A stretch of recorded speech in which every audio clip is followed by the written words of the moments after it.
Hey there, guys and gals. Today we're going to start with something a little bit new, something I haven't done before, but this is an actual post that Dan shared with me on my Facebook wall a while back and a conversation that followed it. Um, but you know how Kate had said back in the day that my gut microbes uh, should be studied for science? So this is the kind of stuff that I'm dealing with that everybody knows about. Don't worry, I'll give you the full lowdown on the entire conversation.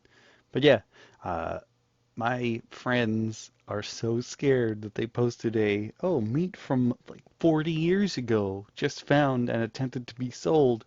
We better tell Scott's mom, just in case.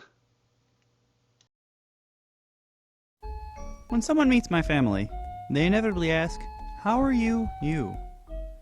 Why is that, you ask? Have I got a story for you? Oh yeah, say hi to this pandemic here.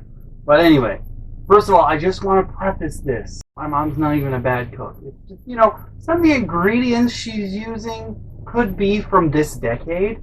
Maybe. That would probably improve things, at least a little bit. Like, there's pretty much never a situation where my mom's like, I made some food, and I'm like, oh, no, I'm not. Other people who come to my house, almost everyone has that reaction because they're used to me being in the bathroom forever. To be fair though, I am lactose intolerant and somewhat allergic to peppers. However, my mother refuses to accept this and keeps trying to kill me with peppers. Oddly enough, for me, it's like the scent of roasting peppers is so much more damaging to me as a person than actually eating a pepper. Sure, if I eat a pepper, I'm going to be in the bathroom for hours. But like the scent of roasting peppers pretty much incapacitates me. I can't do anything. My eyes water. It hurts to breathe. Everything gets sore. And I'm like, why do you have to do this while I'm home? Most of the time, I'm just like, yo, you want to come eat this? And I'm like, okay. I should have put this in the holiday video, but I guess it's kind of a nice segue since we're talking about holidays. When my mom was preparing for the holidays a couple years ago, at one point, she just yelled up from downstairs, "Ah, I'm making sausage, meatballs, and prosciutto! I made so much! Can you eat it?" Yes. Can I shove meat into my face hole? Absolutely. But I think a lot of her issue with keeping food forever is that she has issues letting go in so many more ways than one. I'm going to talk about those in like a sequence coming down the line.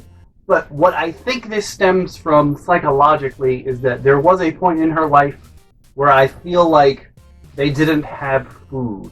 Like, there was a point in their life where circumstances made it so that it was almost impossible for them to, like, keep food on the table for them.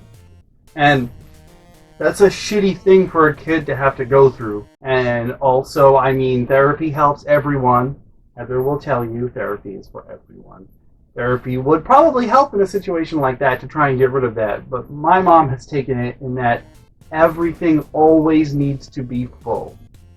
Like, every single freezer, fridge, everything is full. And you know what I'm going to do? I'm going to take you guys on a little trip downstairs and I'm going to show you what all of our stuff looks like. Right now it's semi-clean because she was gone for a while, so that gave us some time to like clean out what was happening, but it's still pretty darn crazy. I don't know why I censored myself there. It doesn't matter. You guys have heard me say way worse things on the internet. Way worse. And in all actuality, I want you guys to be proud of us that we actually, like, we're at a point now where you can open a freezer door and not be bombarded by shit falling out of it, hitting you in the face, or the toes. It's actually a booby trap. It's 100% a booby trap.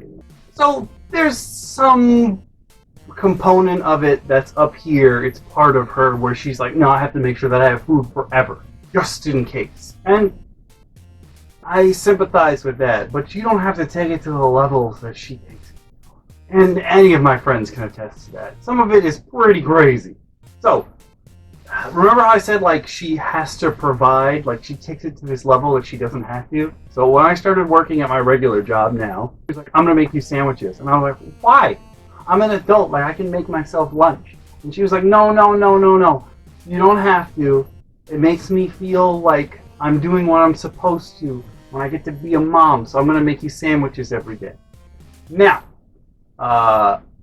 as you can guess, since I am an adult, yes, sandwiches every day is kind of boring.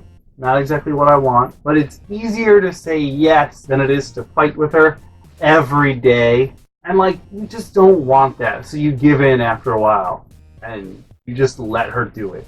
Even if what she's feeding you is sometimes not great. There was this one day she made me a sandwich. I get to work, and I take it out, and I bite into it. It was probably like a cold cut sandwich, so like there was mayo on it. I know it's not very Italian to put mayo on your cold cut sandwiches, but whatever. That's how I do it. So she puts the mayo on it, right? And I bite into the sandwich. I'm like, this doesn't taste right. And all my coworkers are like, throw that shit out. We don't know what's wrong. Throw that shit out. Throw it out right now. So I do. I toss that out. I eat whatever else was in my lunch bag. I think I went downstairs and got some food too. Whatever. It doesn't matter. I come home. I'm like, Ma, something was wrong with that sandwich. And she goes, oh, it's probably the mayo. And I go, I don't like how quickly you knew what. I don't like that. And she was like, well, I was going to throw it out, but I fucking go in the fridge, take out the mayo. I don't even have to take out the container of mayo. I can just open the fridge, look inside, see that the mayo is wrong. Y'all know how mayo is white? This mayo was pink.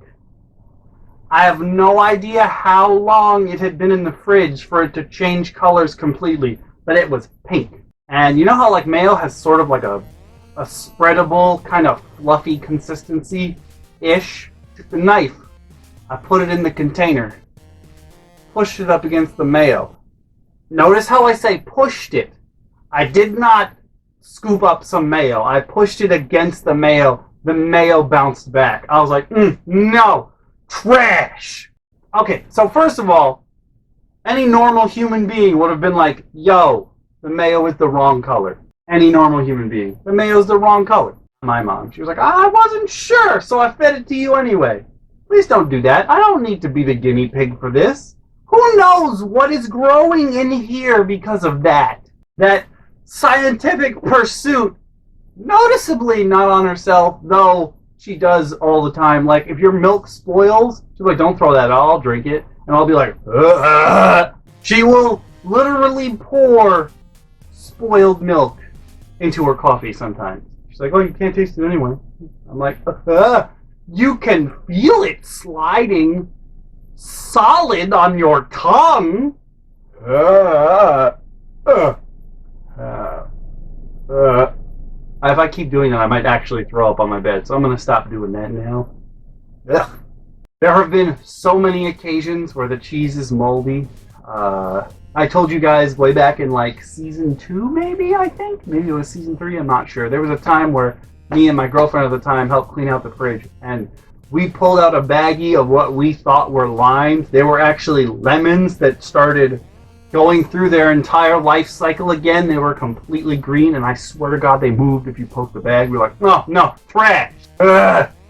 But like, I've eaten so much moldy cheese in my life, and as I said before, I'm lactose intolerant, but that does not stop me from eating cheese. Nothing will stop me from eating cheese. At least now I take the lactate pills. I didn't know most of the lactate pills you're supposed to take 2 or 3 at a time. I've only recently got ones that are 1 tablet at a time. It really pays to read the ingredients and the instructions on the back of boxes, but none of us do it.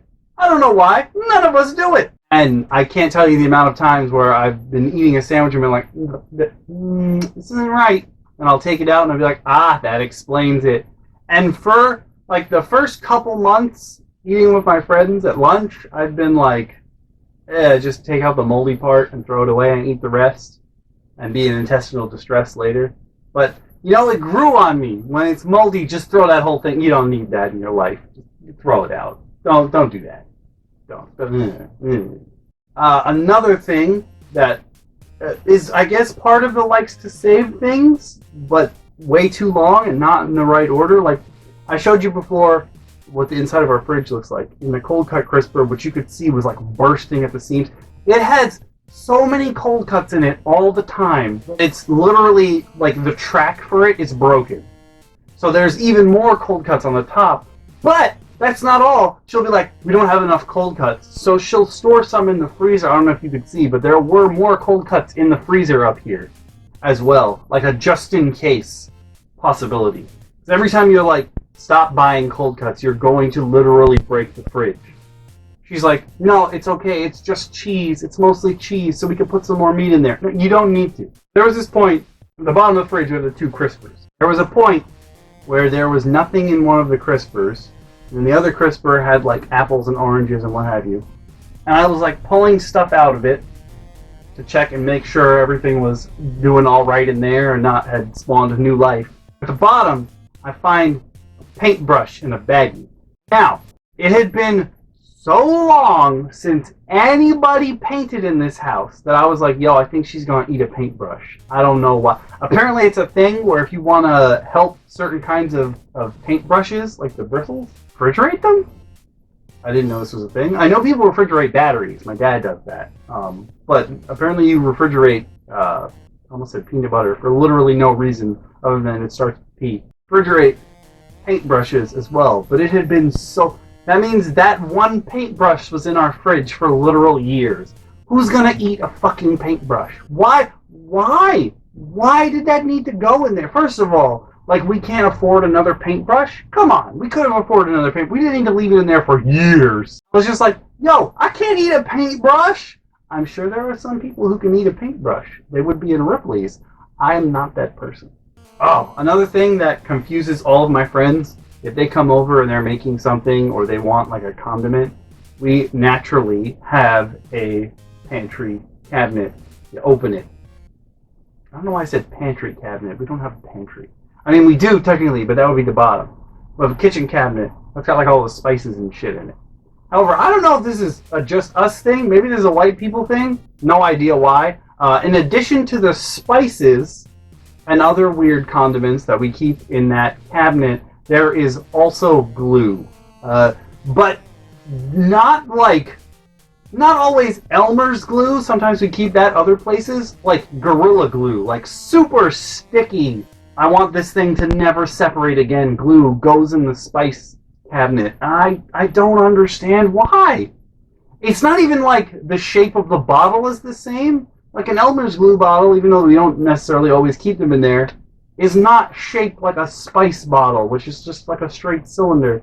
I have no idea why. We don't keep glue sticks in there, which are also shaped in a cylinder. I don't know why we don't keep them in there, but every once in a while I'll be like, oh, you want the lemon pepper? It's in the spice cabinet up there to the left of the sink. And my friends will be like, there's fucking glue in here, man. You want me to eat glue? And I'm like, no, the glue is not for eating. The glue is for using to stick two things together. You don't have to eat it. You just have to move it out of the way. I don't know. Is that a white people thing that I just never asked anybody, or I don't go through people's cabinets? I had we're gonna fly away on a tangent now. One of my exes has like a weird mutant ability where she can walk into anybody's kitchen and she knows what is in each of the cabinets without ever having been there. She just knows. She's like, oh, I want a plate. Wow, it's the correct one. She just knows. I don't know what. I need a fork and a knife, and she'll just walk over and open the correct door, and you're like, how do you do that? You've never even been here. But she could do it in anybody's house. Legitimately a mutant power, I'm pretty sure. Locate silver. Wouldn't help the X-Men, most likely. But might help Bullseye. Anyway, back on topic. Most of my friends that I grew up with, like Grimjack and Stefan and Blandrew, they don't really drink. So when we have parties and stuff, we don't really drink. But since I've gotten older, the people that I invite over for the birthday parties or what have you, they drink more often. And for like the first time, I think 2 years ago, I opened the cabinet, our liquor cabinet, which I never opened. And the thing that everyone was like, what the fuck is that for, was this bottle of vodka. And I can't tell you what kind of vodka it is because this bitch has a fucking FedEx sticker label on it that says vodka. Also, someone wrote on the side, vodka. don't know what that's about. Oh, you can kind of see it now. Okay, so this was a lot more full before. I don't know what happened, but this is the glitter vodka. So you can kind of see it now when it shakes. For some reason, it looks like I get this real close. I hope it like I can zoom in on the camera, but I don't know how to explain it. For some reason, this particular bottle of vodka looks like it has glitter. And I know what you're saying. You're like, oh, maybe it's Goldschlager. It's not Goldschlager. We would never buy Goldschlager because that costs money and we're cheap. No idea what this liquor bottle is made of. Like, what kind of vodka is in there. But I swear to God, when you shook it, it looked like glitter. And everyone at the party had a field day. They were like, yo, we are going to get wasted on this weird bootleg vodka with glitter in it. And it became a thing where anytime anyone came over was like, where is the glitter vodka? I have to see it. And there was a time, she definitely added some more to this because there was way less in here before. And there was way more. There's glitter again. I don't know why it's doing that. No idea why, but it is vodka, so it's probably clean. No idea why. There was a point where there was less of it in it, and there was no glitter. And we were like, did she remove each speck of whatever that was? My mom was like, no. Why would I touch it? And she was like, you drank my vodka? And I was like, yo, this bottle of vodka had not been touched in like 20 years. My entire growing up, no one had anything from this bottle. What do you mean I used your vodka? Maybe she would have used like a tiny drip when cooking, but that's about it. This is the glitter vodka. It is glittering again, which bodes well for the next party. It definitely bodes well. And with that, we come to the final story for this episode that I want to share with you. Remember how my mom was like, oh, I thought the mayo was bad. She does not listen when someone says something is bad. Yes, sometimes she'll be like, give it to me anyway, like with the spoiled milk. That pink mayo, she was not the guinea pig for, so I guess that was okay. I was the guinea pig. But there was this time she made some chicken for dinner. And I swear to you guys, it was fucking raw. I don't know what else she was doing, because she always multitasks while she's cooking and what have you, but this chicken was straight up raw. And I was like, Ma, we can't eat this. And she was like, no, it's fine. And she like bit into a bite and chewed it and swallowed it, and I was like, no. This is raw. And she was like, no, it's not. Maybe a little undercooked. And the only way I could get her to be like, yo, this shit is raw, I put a piece of chicken in my mouth. A tiny piece, right? And it through my teeth. I don't know if you've ever stuck raw chicken in your mouth, but it will slide through tiny holes. So I shucked it in between my teeth, and I was like, raw! Cooked chicken shouldn't be able to do that! He was like, oh, I guess you're right, I'm gonna cook it some more. And I was like, yes! Hey there, guys and gals. Thanks so much for watching, as always. If you click the link on the left, you'll be taken to the previous episode. If you click the link on the right, you'll be taken to the playlist, where you can watch them all. I get it. Old people love to have a clean house, but their definition of house cleaning is so strange.